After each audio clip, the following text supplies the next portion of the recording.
楚风，我爷爷还告诉我，哪怕是那浩瀚无边的东方海域，也并非这世界的终点。它之所以叫做东方海域，那是因为在这个世界上，除了东方海域，还有西方海域、北方海域和南方海域。在四大海域的中心，有着一片神秘的土地，那里才是这个世界的中心，是修武者的天堂，所有天才的向往之地。在那片神秘的土地，我爷爷说，天赐神体也绝非稀奇之物，因为那是这片世界所有天才所汇集的地方，是真正胜王败寇、强者才能生存的地方。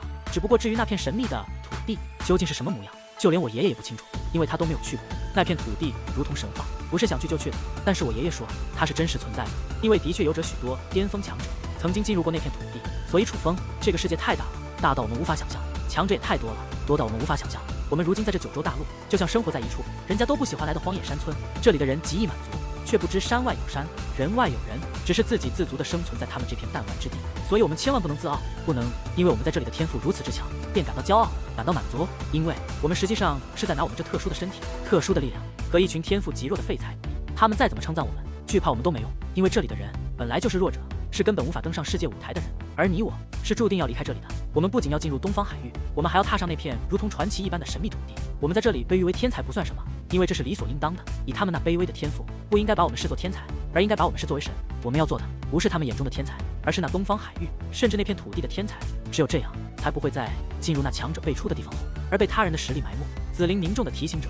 而这一刻，楚风的心绪则是极其复杂，甚至体内的血液都在沸腾，浑身上下都在被一种热气腾腾的火焰燃烧。尽管之前淡淡一直提醒他，这里不过是世界的冰山一角，这片天地很大，天外有天，人外有人，但是楚风却根本无法想象到那些。他的目光始终还停留在这九州大陆，但是听到紫菱的一番话后，楚风却突然顿悟，他终于意识到了这个世界有多大，意识到了这个世界上的强者数不胜数，知道了自己在这片大陆被视为拥有逆天战力的天才，但也许在他人眼中不过是一个普普通通的废物。所以楚风的热血被点燃了，他终于知道了自己要前行的方向。他还需要不断的变强，变得更强，因为这片九州大陆已注定无法容下他。他的目标并非是那强者辈出的东方海域，而是这片世界的中心，那天才林立，只有真正的强者才能踏入的神秘土地。若是紫菱来自东方海域，那么我又是来自哪里呢？我的父母，我的家人，你们究竟在哪？你们还活着吗？楚风仰望天空，心中越发的想要离开这九州大陆，去往那新的天地。好了，楚风，时间差不多了，我们去火神门吧。待到那火神门门主被引开之后，我们就将火神门洗劫一空，让他们为自己的恶行付出恶果。突然，紫菱甜甜地说道：“也是时候让他们付出代价了。”听得紫菱此话，楚风也是嘴角上翘，露出一抹邪恶的微笑。随后，楚风便与紫菱便乘坐紫菱的那辆玲珑战车返回了火神门。不得不说，这玲珑战车的速度真的很快。当楚风与紫菱回到火神门的时候，那位返回火神门通风报信的长老还没有到，二人居然足足等了2日半的时间，那位长老才返回火神门。至于楚风二人是怎么知道那位长老已经返回了，那是因为突然之间，火神门便震荡起来，火神门门主飞跃而出，在他的身后还跟着11名天武境的强者，以极快的速度直奔寿都山脉的方向，其中还有那位通风报信的老者。在他们离去之后，为了避免意外，楚风与紫菱还足足登上了半日。将半日之后，火神门门主并未返回，才安下心来，潜入了他们事先便寻得的目的所在。火神门的墓地建得非常的恢宏，常人的墓地都是建在地下，可这座墓地则是一半地上，一半地下。也就是说，在这座墓地的上方是一座座恢宏的宫殿，座座宫殿之外围着道道高大的城墙。从外表来看，这里就像是一座独立的城池，而城池的大门上写着4个大字“火神陵园”。火神陵园的大门前站着2名核心弟子，这2位核心弟子都是玄武境的修为，他们笔直而立，如同标枪一般立在此处，一动不动。但是楚风与紫菱知道，他们绝非是这墓地的唯一守护者。可以说，火神门对着火神陵园极其重视，在这陵园内安插了上千名核心弟子在此守护。虽然同为核心弟子，但是守护在陵园内的弟子绝对是核心弟子中的精英，几乎全部都是玄武境的修为，就算非玄武境者，也定然是元武巅峰。而除了核心弟子外，还有近100名核心长老，这些长老的修为就更高了，都是玄武巅峰，大多是在玄武7重左右，其中有几位已经是玄武9重，踏入了真正的玄武巅峰。除了这些强悍的守护人员外，这火神陵园内还设层层结界，各种机关，甚至还有警钟。无论是怎样的入侵者敢进入此处，只要被发现，这里的守护者们肯定会第一时间敲响警钟，到时候火神门的所有人都会来此支援。所以为了不打草惊蛇，楚风与紫菱的任务还是很艰巨的。他们不单要杀光这火神陵园内的所有人，还要在他们发出声音之前将他们全部斩杀，不能让他们敲响警钟。突然，一道疾风飞跃而过，楚风如鬼魅一般来到了那2位看门护卫的身前，二人还什么都没察觉到，楚风手中的利刃已是一闪而过，斩掉了2人的头颅。随后，楚风便与紫菱杀入这火神陵园。凡是见到楚风与紫菱的人，无论是弟子也好，还是长老也罢，无一能够生还，全部都是连声惨叫都没发出，便被楚风和紫菱杀死了。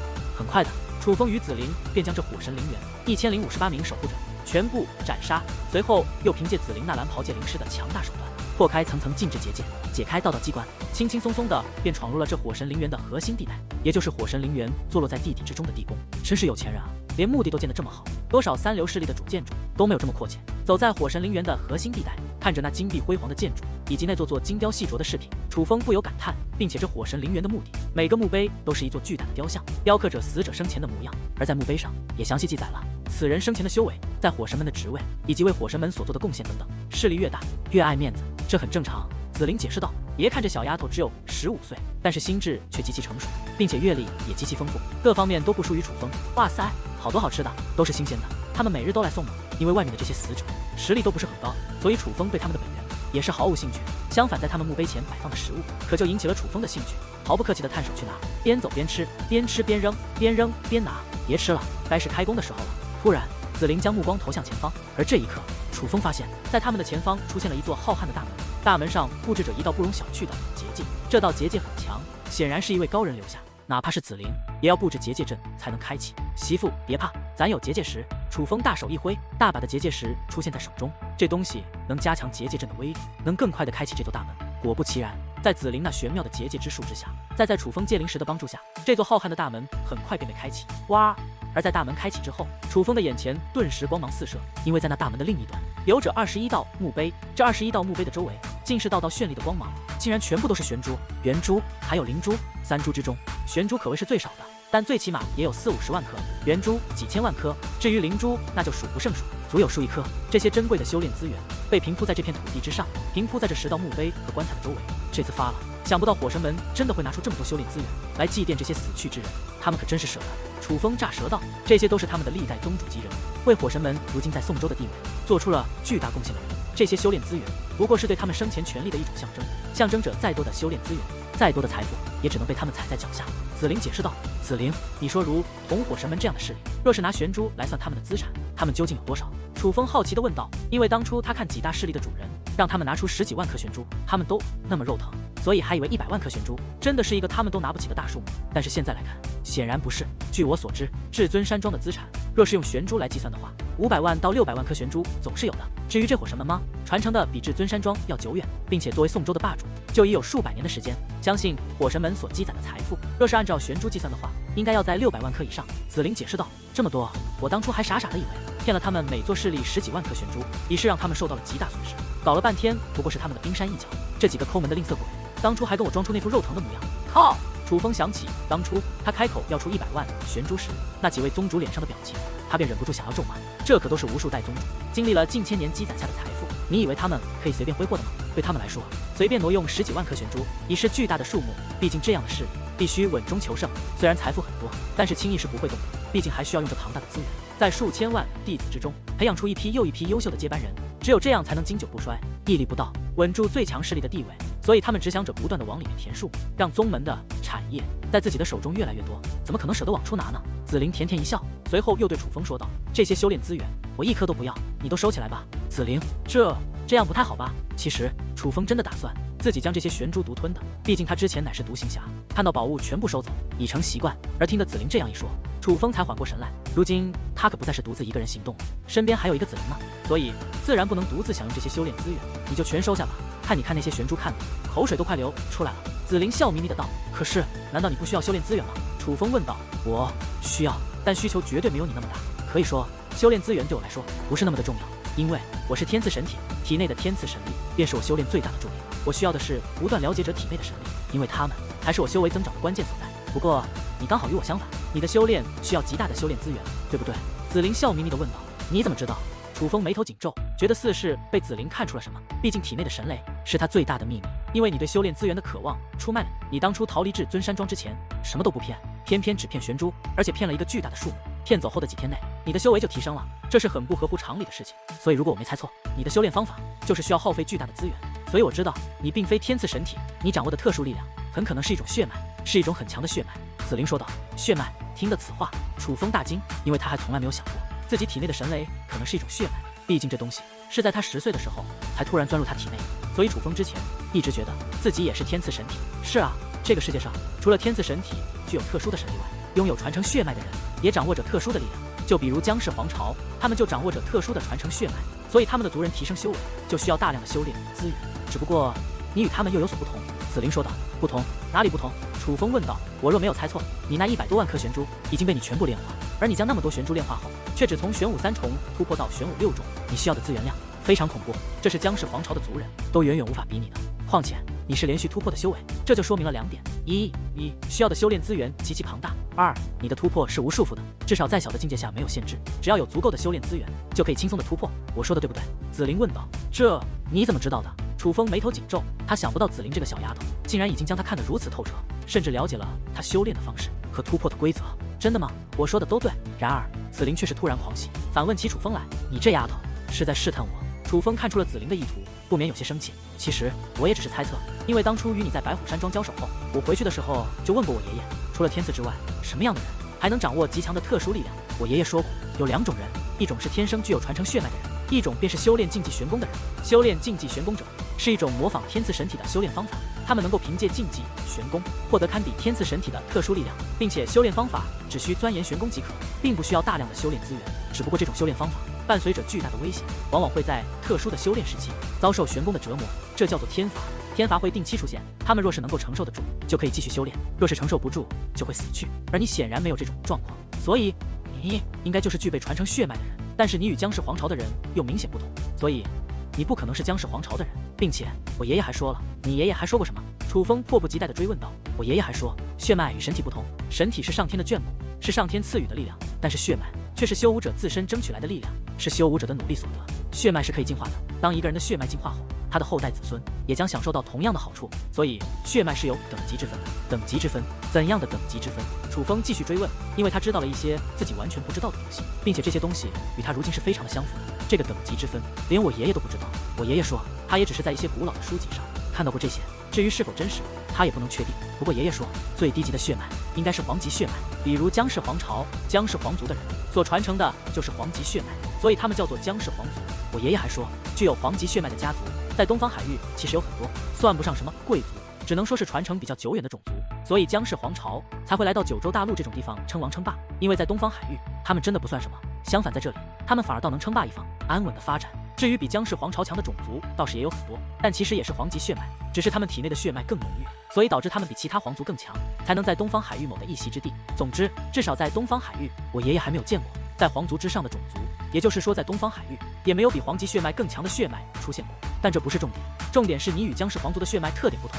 我爷爷说过，血脉等级越高的人，他需要的修炼资源就越庞大，因为血脉强横的人，往往在修武一途爬的高度就会越高，所以他们需要喂养血脉的资源也就越庞大。这就是所谓的代价，因为血脉并非天赐神体，不会得到上天的眷顾，所以拥有传承血脉的人，若想获得力量，就要付出更大的代价，必须要靠自己去争取。还有就是，血脉等级越高的人，他所受到的束缚就越小，也就是说，只要有足够的资源，他就能够无限制的突破修为。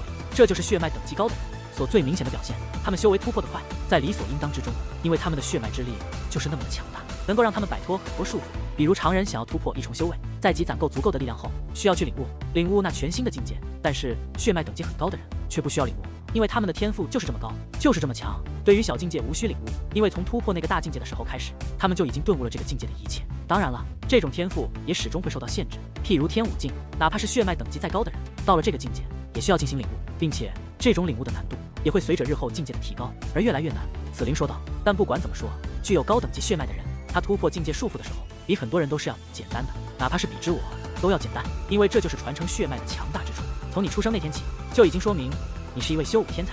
甚至我爷爷说，具有传承血脉的人，体内的血脉等级若达到了一定的程度，甚至比天赐神体还要厉害，日后的成就不可限量。因为哪怕是天赐神体，从小便受到上天的眷顾，但到达一定的境界后，想要突破也是极难的事。但是血脉等级很高的人，却相对简单很多。紫菱凝重地说道，详细地讲述了天赐神体与传承血脉的区别。哈哈，扯淡！传承血脉乃是天生所带，你这明明是神雷破体，主动钻入到你的体内，怎么可能是天生的传承血脉？就在这时，蛋蛋突然讥讽地笑道：“没错，蛋蛋说得很对。虽然紫菱所说的传承血脉与我的状况都是完全的相符，但有一点却不符。紫菱也说，传承血脉乃是天生所带，出生之时便注定是天才。可是不我是，我在10岁之前就是一个普普通通的人，是神雷入体之后才获得的这个能力。”楚风也是喃喃自语，有些捉摸不透自己究竟是什么情况。楚风，你现在能不能告诉我，你究竟来自哪里？你掌握的传承血脉究竟是什么等级的吗？突然，紫菱那清澈是双眸变得极其凝重，她认真地盯着楚风，目光中充满了渴望，渴望得到楚风的答案。我能说，就连我自己都不知道我来自哪里，就连我自己都不知道我掌握的特殊力量究竟是怎么一回事吗？楚风无奈地说道：“当然可以，我相信你。”然而，紫菱却突然是释怀地笑了，随后也不再多问，而是跳上了一座棺材，回头对楚风说道：“修炼资源全给你，不过这些本源可就要归我了。”听得此话，楚风有些无言，因为蛋蛋也需要提升实力，而蛋蛋提升实力的办法就是炼化本源。眼下这么多完整的强者本源，对蛋蛋来说可是绝大的诱惑力，是可遇而不可求的。可是紫菱已经将大量的修炼资源让给自己，若是本源还跟紫菱抢的话，楚风也实在过意不去。但是若不抢，他又觉得对不起蛋蛋，一时之间陷入了两难。有了，突然楚风有了一个念头，那就是修炼资源他只要1半，然后本源他也要1半，损失自己的利益，帮助蛋蛋创造利益。笨蛋，你想什么呢？那些本源就全给他吧，本女王不差这么一点本源。现在眼下最重要的就是让你快点提升修为，你难道不想救苏柔和苏美了吗？可就在楚风为难之际，蛋蛋那善解人意的声音却突然响起：“蛋蛋，我……”这一刻，楚风真的无法形容自己的感受，心中的暖意横流，却又感觉更加的愧疚，因为他知道蛋蛋不可能不想要那些本源，可是为了自己，蛋蛋却做出了牺牲，并且为了不让楚风内疚，还装作如此的无所谓。好啦，别婆婆妈妈的了，等到你变强了，才能帮我去找更多的本源，快点去收取那些修炼资源吧。蛋蛋甜甜的笑着，虽然看似放纵不羁，但实则乖巧可人。跟楚风点了点头，也不客气，乾坤袋取出，便开始大量的收取这地上的修炼资源。这里的修炼资源太多了，尤其是灵珠最多，但是灵珠哪怕再多，但对如今的楚风来说，作用也是有限，所以楚风只是将圆珠和玄珠全部收起，搞定了。当楚风将最后一颗玄珠收入乾坤袋内时，发现紫菱正坐在一座墓碑之上，摆动着雪白的双腿，从上向下的看着自己。而这一刻，楚风则是眼中光芒一闪，随后脸上不由浮现出一抹绯红，无耻的笑道：“粉色？什么粉色？”对于楚风的这句话，单纯的紫菱起初还没反应过来，但是看到楚风那无耻而淫荡的笑容后，紫菱顿时反应过来，赶忙合并双腿，在那墓碑之上掠下，大骂楚风一句：“下流！我什么都没看见。”见自己的行为败露，楚风赶忙闭上双眼，这可将紫菱气坏了，伸手欲打，但是最终又收了回来，狠狠地瞥了楚风一眼道：“总共21具遗骸本源，皆是天5境，因为我的界灵急需突破，所以我炼化了11具，还有10具交给你的界灵了。”紫菱耶！听得此话，楚风大吃一惊，有些无言。快去炼化吧，我知道你体内也有界灵，并且很需要本源，不然也不会每次杀人你都会吸光对方的本源。紫菱说道。见状，楚风也不再勉强，而是带着那满在心头的暖意，跃上那已经被紫菱打开的棺材，帮助蛋蛋吸收炼化本源。楚风啊，楚风，不得不说，你这个准媳妇还是很善解人意的吗？不错，不错，本女王很是喜欢。将10具遗骸本源炼化后，蛋蛋的修为已然突破到了玄武7重，比楚风还要高出1重，这使得蛋蛋很是满意。你这丫头不也很是善解人意吗？什么时候也考虑一下做我的准媳妇？楚风笑嘻嘻地说道。你敢打本女王的主意，看本女王不阉了你！哼！然而换来的却是蛋蛋无情的咒骂。楚风，现在怎么办？是就此离开，还是要做些什么？紫菱问道。既然都来闹了，当然就要闹大一点，把他们这些祖宗的尸体全拆了，然后连棺材带墓碑全都给扔出去。楚风冷然一笑，说做便做，先是将这火神们的诸位先祖以及有功之人的遗骸全部摧毁，随后连带棺材和墓碑全部给丢了出去。在做完这些后，紫菱与楚风便发动攻势，便将这火神陵园轰击得一塌糊涂，毁得面目全非。不好，有人在破坏火神陵园！可恶，是什么人竟敢如此大胆，竟敢对我火神们的历代先祖不敬？楚风与紫菱的攻势很快便引起了火神门长老与弟子的注意，大批的长老和弟子开始自火神门内向火神陵园的方向赶来，阵阵紧急的鸣钟也是随之敲响。破坏火神陵园者，乃是你爷爷楚风，是也。楚风自火神陵园飞出，挥动手中的修罗鬼斧，对着地上的火神门弟子与长老便是一阵狂杀乱砍。不好，是楚风！快跑，大家快跑！这些火神门的弟子与长老在楚风的面前如同渣渣，楚风在高空轰杀他们，每招每式都能让他们死伤巨大，根本无人能够抗衡。而紫菱更是直接催动他的玲珑战车，召唤出他的仙灵界界灵，那种屠杀的手段丝毫不比楚风弱，甚至有过之而无不及。这可将火神门的长老和弟子苦坏了。如今门主和当家长老全都不在，根本就没人是楚风与紫菱的对手。这样下去，他们火神门都将被楚风摧毁，被夷为平地。说，你们火神门的修炼资源在哪？储存宝贝的宝库在哪？楚风抓住一位核心长老，大声质问道：“我不知道，我真的不知道，这只有门主一人知道。”那位长老连忙摇头，被吓得裤裆湿了一片。不知道就去死吧！楚风冷哼一声，一掌拍出，便将这位长老化为了一片血水。快张开防御阵，不能让他们进入火神门，否则我火神门的数千万弟子与长老都要遭殃。这种时候，火神门的长老们只好张开事先布置好的防御结界阵，道道蓝色的结界冲天起，光芒穿过白云，封锁城池天际，将那磅礴的结界阵全面张开。的确让人叹为观止。是难得的奇观。哼，如此结界也想挡我？然而紫菱只是意念一动，那玲珑战车便冲天起，夹带着阵阵红光，向那磅礴的结界阵冲击而去。轰！玲珑战车碾压天空而过，只听道道轰鸣响起，那火神们所布置的结界阵便被一一击破。不好，结界阵被破坏了！快跑！大家快跑！快离开火神们，否则都将死去！眼见着连防御结界阵都无法阻挡楚风与紫菱二人，火神们的长老们彻底慌了，开始命令核心弟子急速撤退，离开火神们。毕竟这些弟子就是火神们的未来，他们若是出了意外，就等于断送了火神们的根基以及未来的前程。于是乎，一只只巨大的白头雕开始腾空而起，向火神门之外逃遁而去。那上面乘坐着的皆是火神门的核心弟子。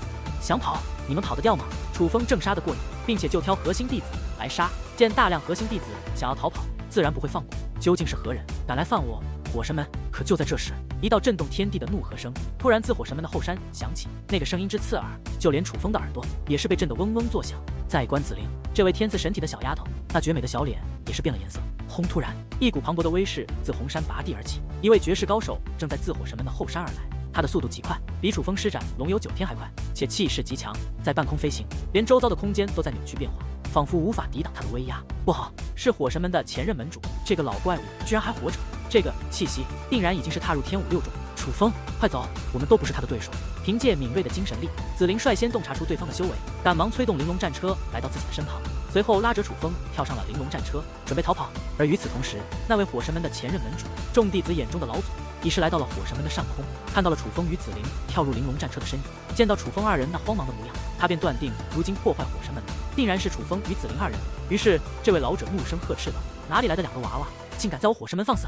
说话之间，他大袖摆动，抬手一掌，磅礴的天力化作无形巨浪，搅动的天空都是一阵变化，层层叠加，搅动的风云变色，向楚风与紫菱所在的玲珑战车压迫而来。老东西，要问我为何来你火神门，就问你那不孝的接班人吧。我楚风今日之举都是他逼的。玲珑战车的速度很快，传来一声楚风的暴喝之后，便化作长虹飞入云霄，眨眼间便没了踪迹。楚风，这个少年叫做楚风，这位火神门的老祖级人物，看着那消失在自己视野内的战车，眉头紧皱，随后对着下方的火神门怒声咆哮道：“孔晨光，孔晨光，这究竟是怎么回事？快给我出来解释！”这位老祖的实力实在太强，他的怒喝使得大地一阵摇晃，山林一阵抖动，当真是山崩地裂。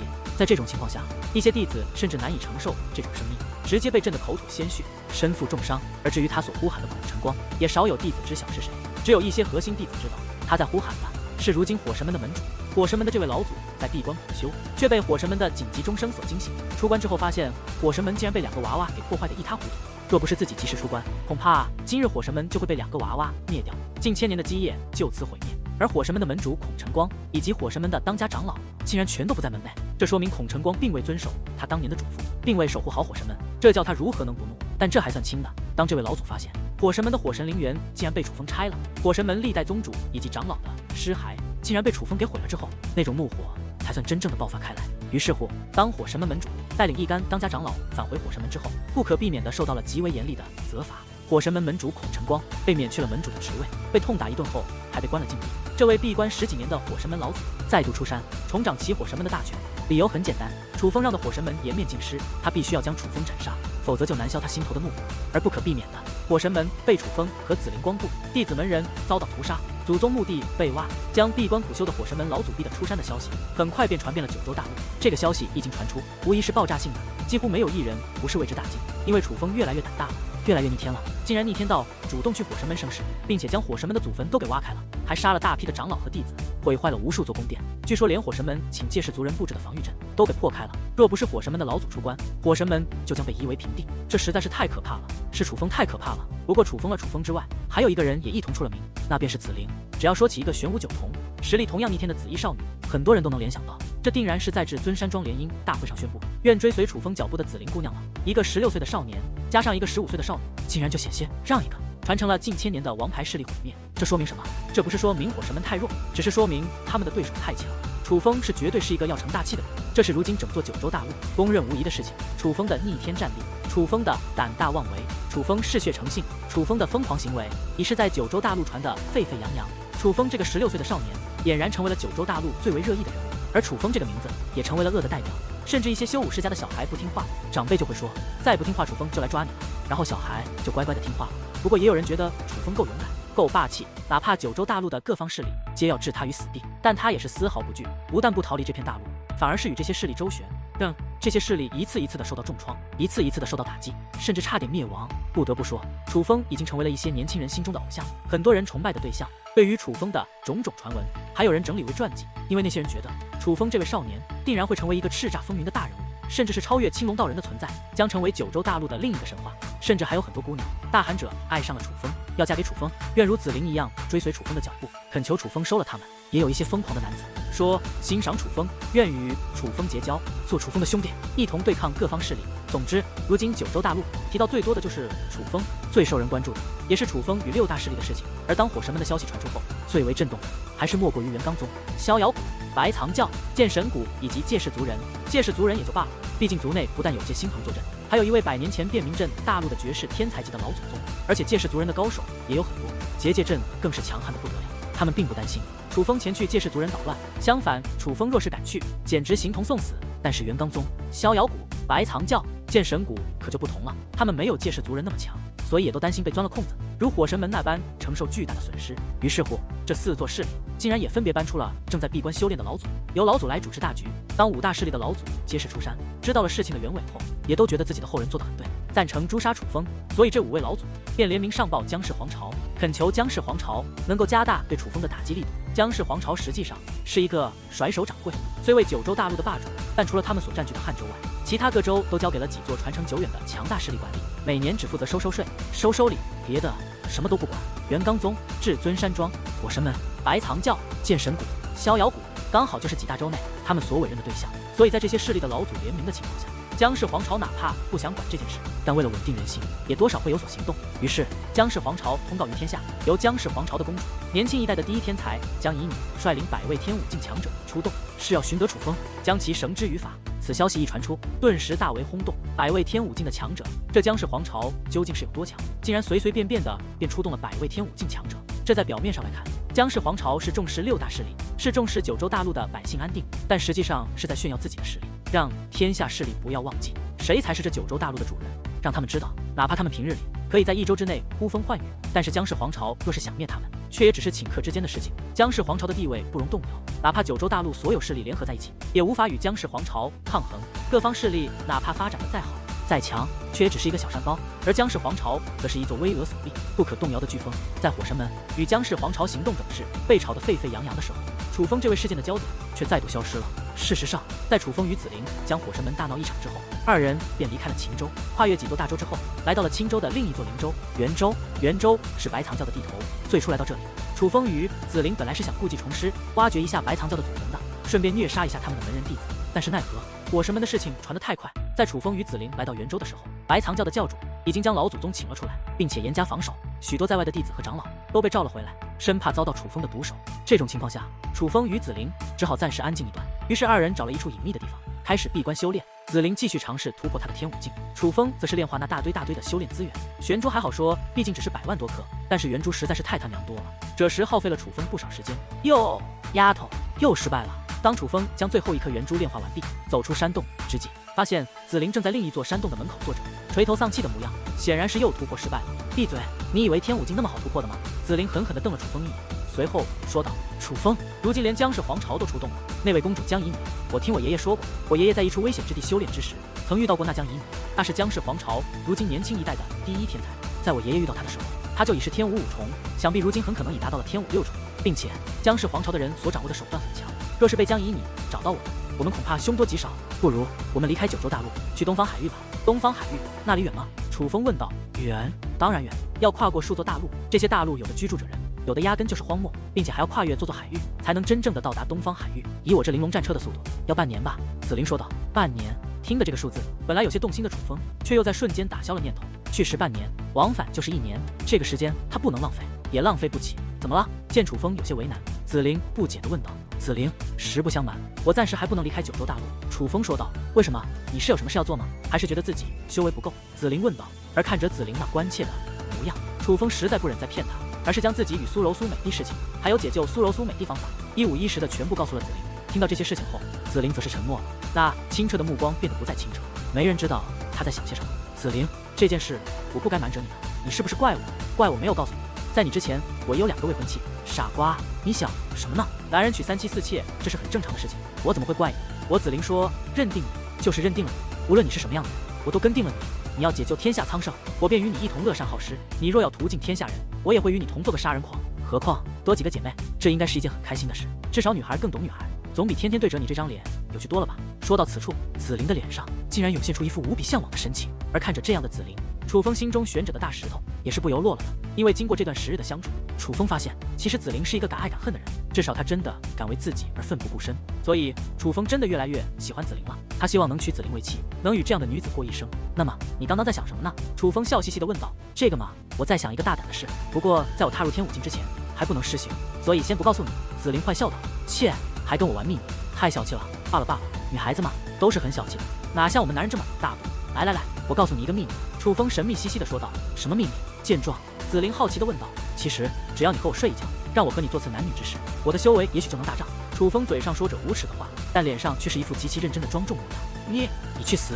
紫菱狂怒，一个大耳刮子便向楚风扇去。而经过这些10日的相处，楚风早就练就了一身随时随地躲耳光的绝技。于是他身形一闪，便躲开了紫菱的这记耳光，满脸委屈地说道：“我说的是真的，我说的也是真的，你赶紧去死！”紫菱真的怒了，一个漂亮的闪身便来到了楚风的身前。这一次，楚风猝不及防，一个大意便被紫菱捏住了耳朵。随后只见紫菱玉手一转，山洞内顿时传来一声狼哭鬼嚎般的惨叫：“救命啊！未过门的媳妇谋杀亲夫了！”折腾了足足1上午，2人才总算平息。紫菱坐在大树上，晃动着雪白而修长的美腿，嘟囔着小嘴，似是还在生楚风的气。媳妇，午饭时间到，今天的菜系是烤鳄鱼、烤老虎、烤狗熊、烤野猪、烤老鹰、烤大雁，你想吃什么？树下传来楚风的呼喊声：“我不要吃烤野兽肉，我想吃色香味俱全的美味佳肴。”紫菱说道：“美味佳肴，我不会做呀。”楚风挠了挠头，随后身形一纵，跃到了大树之上，蹲在了紫菱的身旁，笑嘻嘻地对紫菱说道：“媳妇，要不今日我带你出去吃顿好的？”“好啊好啊，去吃什么？”听得此话，早就吃腻了野味的紫菱顿时拍手叫好：“想吃什么有什么！”媳妇上龙。楚风腾空而起，胯下已是出现一条青龙，绕着大树飞了2圈后，来到了紫菱的身前。“不要，你这个太慢，坐我的战车多好。”紫菱摇了摇头：“你懂什么？这叫情调。快上来，看我载你吹吹风。”楚风坚决地说道。“那好吧。”紫菱犹豫了一下，还是娇躯一纵，坐在了楚风那青龙背上。这一次没有让楚风要求，紫菱便主动地探出双臂，环住了楚风的腰身，且将那绝美的小脸贴在了楚风的背脊之上。感受到紫菱的动作，楚风心里一喜，脸上也是情不自禁地露出幸福的笑容。随后意念一动，胯下青龙已是飞奔而起，穿梭在蓝天之上、白云之间。“媳妇，你都想吃什么？”“我想吃红烧排骨、香辣肉丝、干煸小鱼、清炖母鸡。”“媳妇，原来你是肉食动物，我没说过我是素食的。其实我身上有一个东西也挺好吃的。”“你去死！我还什么都没说呢。”楚风跨着5技所化青龙，载着绝世小美女，穿梭在白云之间，吹风着悠悠凉风，那叫一个自在，那叫一个爽。于是乎，楚风情不自禁的便多在空中多转了几圈，因为被紫菱这位准媳妇抱着的感觉真心舒服，他不忍失去这种感觉。直到紫菱被饿得发飙，大吼一声：“你再不带本姑娘去吃饭，本姑娘就饿死了！”楚风这才赶忙加快速度，向有人烟的地方行去。可恶，死楚风，臭楚风，竟敢戏耍本姑娘，说是带着本姑娘去吃好吃的，结果在空中乱飞乱转，太阳都快落山了，也没见你找到一座城池。本姑娘是真的要饿死了。紫菱是什么人？标准的大小姐出身，所以有一个毛病，肚子一饿，大小姐脾气就上来了。此刻，那洁白而细腻的玉手已不再老老实实的抱着楚风，而是如同2个小钳子一般，在楚风的身体各处各种狂掐，以此泄怒。“媳妇饶命，我不过是看着风和日丽，天气不错，想和你，你还说好。媳妇，你看前面有个村庄，不如我们去那吃顿便饭吧。”“随便了，我现在有吃的就行，因为已经饿得不想动了，实在忍受不了紫菱的折磨。”楚风也顾不得到城池之中去找像样的饭馆了。这个时候，下方出现了一个还算不错的村庄，虽说谈不上富裕，但鸡鸭鹅肉什么的，这村庄肯定都有。于是楚风兜了一圈之后，便在村庄之外降落而下，随后凭借神秘面具面容变换，便带着紫菱走入了村庄。然而刚进入村庄，楚风便感觉怪怪的。这座村庄的村路上显得很安静，只有一群小孩子在玩耍，就算偶尔走过几个老人，却也是抽头丧气，面容不振。最主要的是，凭借敏锐的洞察力，楚风能够听到一些房屋内正在传来阵阵哭声。这些哭声不是老人便是妇女，异常凄惨。楚风，这里肯定发生了什么。突然，紫菱开口说道。显然精神力更敏锐的他，也已经察觉到了这村庄的不对劲。哇，大姐姐好漂亮！就在这时，那群小孩子发现了楚风与紫菱，一拥而上，便将2人围了起来。紫菱实在太美了，她的面容就犹如不该出现凡尘一般，所以凡是见到她的人都会被其绝美的容颜所吸引。这群天真无邪的小孩子就更是难以抵挡了。喂，鼻涕还别乱摸！楚风见到一个满脸大鼻涕、满手大鼻涕、满嘴大鼻涕的小女孩，正伸出那满是大鼻涕的手，想去摸紫菱的紫色衣裙。这楚风可就怒了，连他都不敢这么肆无忌惮的摸紫菱，这脏小孩却敢，楚风怎能忍受？哇，好凶哦！然而楚风这一喊，他自己都后悔了，因为他的嗓音实在太嘹亮，将这群小孩都给吓坏了。楚风，没关系的，衣服脏了，洗一洗不就好了吗？你可千万别吓到这群孩子。紫菱甜甜一笑，随后竟主动抱起了那个满脸鼻涕的小女孩，问道：“小姑娘，你叫什么名字？”“我叫二丫。”鼻涕小女孩擦了一把脸上的大鼻涕后，笑嘻嘻的道，可见她很是开心。“大姐姐，我叫狗剩。”就在这时，一个比鼻涕小女孩更脏的小男孩跑了过来，并且还无耻的张开怀抱，想让紫菱抱他。大姐姐又没问你，你说什么啊？一位小胖孩瞥了一眼脏兮兮的小男孩，显然就连身为同伴的他都看不下去对方的无耻行为。问没问我？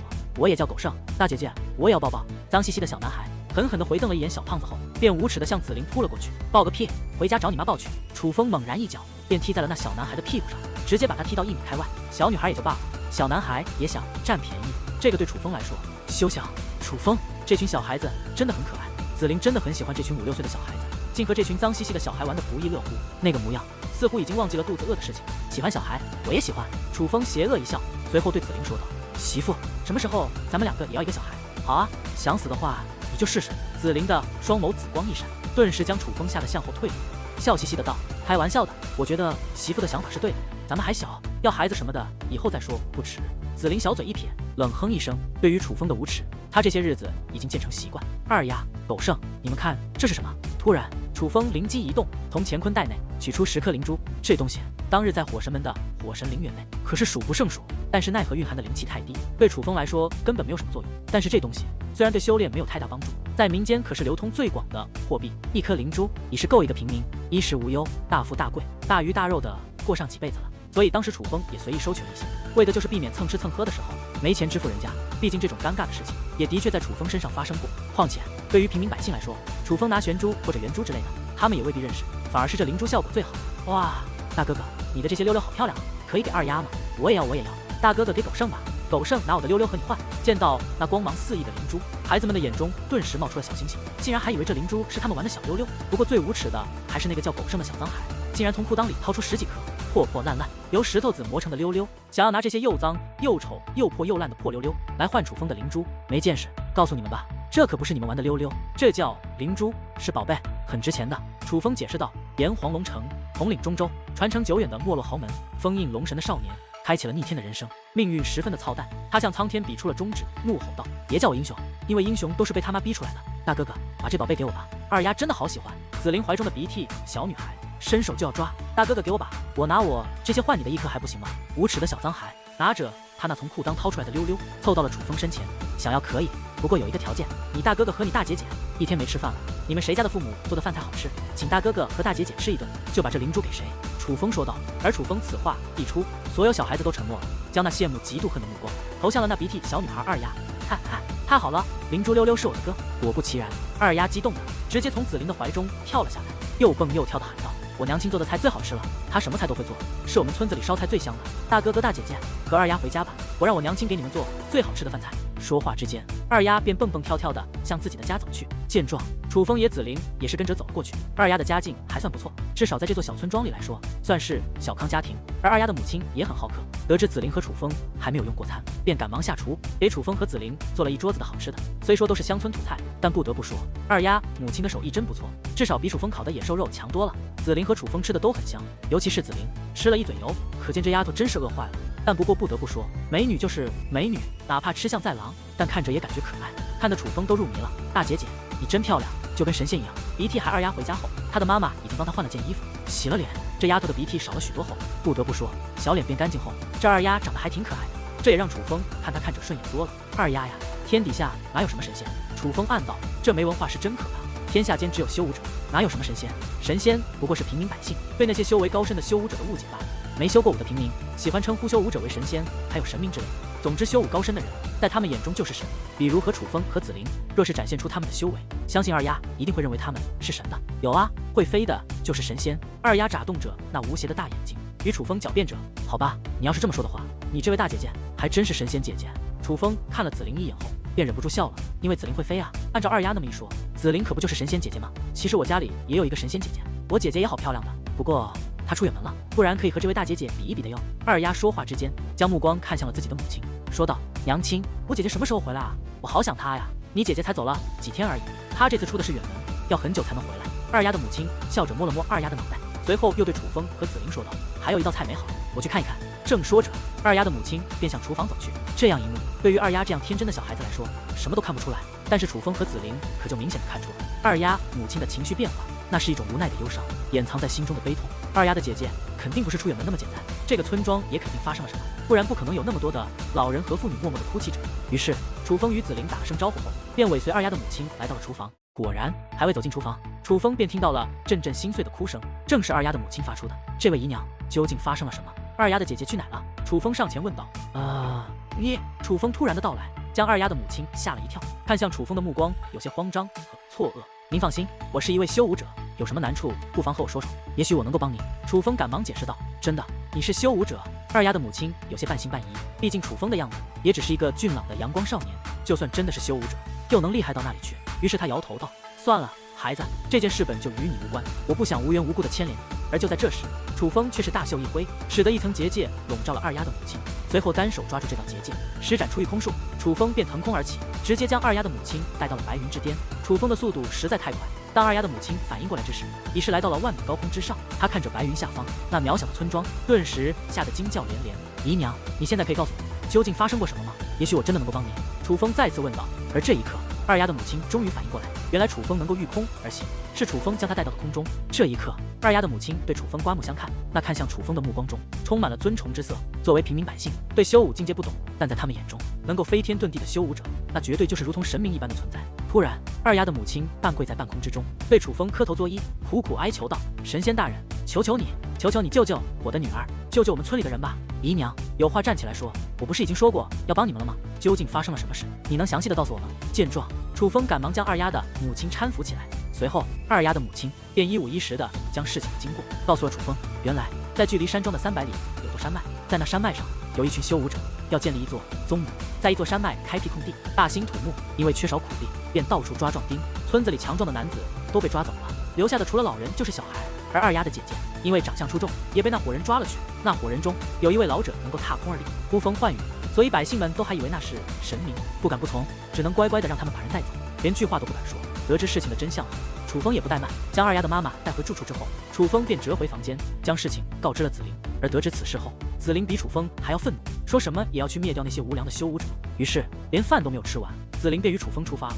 然而就在楚风与紫菱腾空而起，向二丫母亲所说的方向行去之际，在村庄上的一片白云中，却突然出现了3道身影。这是3人，2位中年男子，一名白发老人。他们踏空而立，但浑身上下却没有一丝气息，就如同他们根本就不存在一样，没人能够察觉到他们。而在他们的身上，竟然穿着金色的长袍，这特有的装束，正是姜氏皇朝的人无疑。通知公主，就说已经发现了楚风和紫菱。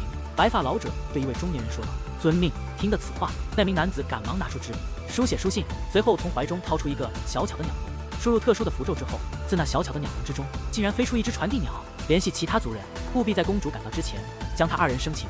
随后，白发老者对另一位中年人说道：“遵命。”见状，这位中年男子也不怠慢，而是取出一件特殊的器物，发出了一道无色无味的能量波动。当2名男子做完这一切后，老者大袖一挥，一层能量便自其袖袍散发开来。而在这股能量的笼罩下，3人的身影一阵变换，最终竟然消失不见。距离二丫家的300里外，有着一座不是很大的山脉。这山脉本是一处无主之地，因为这片区域本就是元州的边境，这里的宗门很少，所以被占领的地域也很少。在这周围的都是一些小门小派小势力，实力最强的修武者也不过是玄武巅峰。在元州这样的强州之中，若是没有一位天武境的强者坐镇，那么这样的势力最多就算是3流势力，就算有天武境强者坐镇，也只是2流势力。唯有天武境高手很多，并且有几位逆天强者的，才是1流势力。而实际上，在元州之中，真正的1流势力只有一座，那便是白藏教。白藏教如同青州的凌云宗一样，为了保住自己的龙头老大位置，会打压其他宗门的发展，所以在元州也是属于一家独大的现象。只不过因为几个月前一位老者的到来，这片修武者极少的荒凉区域却发生了变化，周围的小型势力被一一踏平，凡是不服者皆被斩杀，唯有归顺于那位老者之人，才能留下一条小命。经过几个月的招揽，这名老者已是凭借凶狠手段，成为了这片区域的霸主，将所有有实力的人都招揽到了自己的麾下。这不，前段时日，他终于要建造自己的宗门，而他建造宗门的地方，就是距离二丫家300里外的无主山脉。无主山脉之上正在大兴土木，这是一个大工程，因为一座宗门可不是那么简单就能建起来的。哪怕修武者具备逆天之能，可以轻易的开山碎石，毁灭他物，但是建造东西可就不是那么厉害了。说到底，想要建造恢宏宫殿之类的这种细活，还是要靠民间的师傅们。所以为了建造宗门，那位神秘的老者可是没少下功夫，几乎方圆数百里内能用的壮丁苦力，全都被他给弄了过来。如今都在这无主山脉为他效力，几乎每日都有人被活活累死。严大哥，恭喜啊！按照这个速度下去，再过几个月，你这宗门就能建起来了。唉，叫什么严大哥？从今以后要严宗主了。对，严宗主，严宗主。山脉之中，一座已然建好的宫殿内，一群修武者正在举杯狂饮，而在他们的身边，还有很多没有修为，但却有些姿色的年轻女子。她们非常的恐惧，连身体都在颤抖，但却不能哭，不能喊，还要强颜欢笑地为在座的人们端茶倒酒。而其中一名姿色不错的少女的面容与二丫倒是有些相像，不过重点是这大殿的首座的老者，天武一众的修为乃是此处之人最强，但看他的面容却是如此熟悉，竟然是凌云宗的宗主燕阳天。只不过如今的燕阳天在来到元州之后已经改名，现在叫做严天阳。诸位兄弟不必客气，待我这天阳宗建成之日，你们就是我这天阳宗的开宗元老，日后会被载入我天阳宗的史册，被无数弟子与长老尊崇。燕阳天说道。哈哈，我们能有今天，多亏了严宗主啊！就是要是没有严宗主，我们可能终身都在三流小势力之中混吃等死，怎么可能成为你这天阳宗的元老，跟随严宗主做这番大事业？燕阳天的一番话，使得在场之人情绪高涨，众人越聊越开心。而这种时候必不可少的，便谈论起如今九州大陆人们谈论最多的话题，那便是楚风与六大势力。诸位，你们听说没有？我听有消息说，楚风似乎来到了我们元州啊！不可能吧？那个煞星来到了元州，那我元州岂不是要被他搅得天翻地覆？最好如此，那楚风最好将白藏交给灭了。这样一来，其他势力就有机会，说不定我天阳宗还有机会成为这元州第一宗势力。哈哈，你们啊，真是瞎扯！那楚风消失这么久，根本就是音讯全无，怎么可能来到元州？我觉得楚风也不可能来元州，不过我倒是希望他能来。也许就如赵兄所说，若是那楚风真的能让白藏教元气大伤，说不定会给我们这刚刚建起的天阳宗提供一个机会。毕竟乱世出英雄嘛，人们对于楚风之事津津乐道。楚风消失已有些时日，所有人都在猜测楚风如今的行踪，传闻楚风去哪里的都有，这也是没办法的事。有些人就是喜欢这样，以散播谣言为乐趣。要是他散播的谣言传播的广，那他都会开心的睡不着觉，因为这些人也就这么点出息。